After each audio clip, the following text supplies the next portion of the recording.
अगर आपको salary slip समझ नहीं आती तो ये वीडियो आपके लिए है। चलो सैलरी स्लिप के बारे में आसान भाषा में सीखते हैं। सैलरी स्लिप एक डॉक्यूमेंट होता है जो आपकी सैलरी की पूरी डिटेल बताता है, कमाई, कटौती और नेट पे। सबसे पहले आपका नाम, एम्प्लॉय आईडी और डिपार्टमेंट होगा। फिर आती है सैलरी डिटेल, बेसिक सैलरी। ये आपकी सैलरी का कोर हिस्सा होता है जो किसी भी एडिशंस या डिडक्शंस से पहले होता है। ये टैक्सेबल कंपोनेंट है, इस पर इनकम टैक्स लगता है। अलाउंसेस, ये एडिशनल अमाउंट्स होते हैं जो टैक्स एग्जेम्प्ट हो सकते हैं। कॉमन अलाउंसेस हैं हाउस रेंट अलाउंस, HRA। अगर आप किराया चुकाते हैं तो ये दिया जाता है, इसका कुछ हिस्सा टैक्स एग्जेम्प्ट हो सकता है। कन्वेंस अलाउंस, ये आपके ट्रैवल एक्सपेंसेस के लिए होता है जो किसी लिमिट तक नॉन टैक्सेबल होता है। मेडिकल अलाउंस, ये मेडिकल एक्सपेंसेस के अगेंस्ट क्लेम किया जा सकता है, अक्सर एक लिमिट के साथ। बोनसेस और इंसेंटिव्स, कोई भी परफॉर्मेंस बेस्ड पेमेंट्स या बोनस जो सैलरी में इंक्लूडेड होते हैं।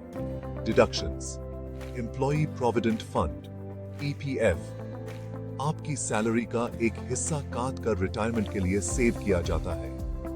Tax deducted at source, TDS, income tax जो आपको सैलरी मिलने से पहले काटा जाता है। अदर डिडक्शंस, इसमें प्रोफेशनल टैक्स, इंश्योरेंस प्रीमियम्स या लोन रिपेमेंट शामिल हो सकते हैं। ग्रोस सैलरी, ये टोटल सैलरी होती है जो किसी भी डिडक्शन से पहले होती है। इसमें बेसिक सैलरी और सभी अलाउंसेस इंक्लूडेड होते हैं।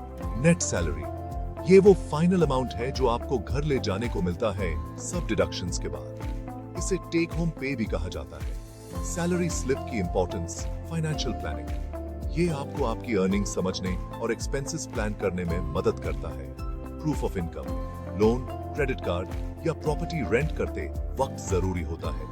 Tax filing, income tax returns file करने के लिए जरूरी है क्योंकि ये आपकी टैक्सेबल इनकम का डिटेल देता है।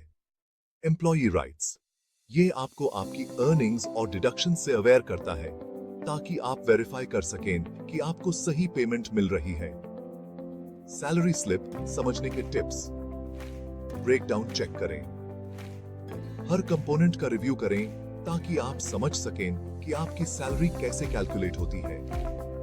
अलाउंसेस को जानें, टैक्सेबल और नॉन टैक्सेबल क्या है, इसे समझकर आप अपनी टैक्स लायबिलिटी ऑप्टिमाइज कर सकते हैं। डिडक्शंस वेरीफाई करें, इंश्योर करें कि सब डिडक्शंस सही हैं और आपकी अंडरस्टैंडिंग और एग्रीमेंट्स के साथ अलाइन करते हैं। रिकॉर्ड्स रखें, अपनी सैलरी स्लिप्स के कॉपीज मेंटेन करें फ्यूचर रेफरेंस के लिए, खासकर टैक्स पर्पसेस के लिए।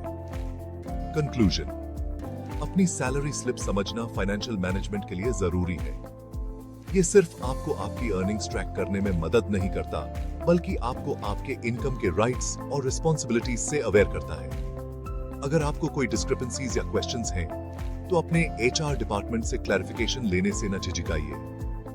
अगर आपको ये इंफॉर्मेशन पसंद आई है, तो चैनल को सब्सक्राइब करना ना भूले।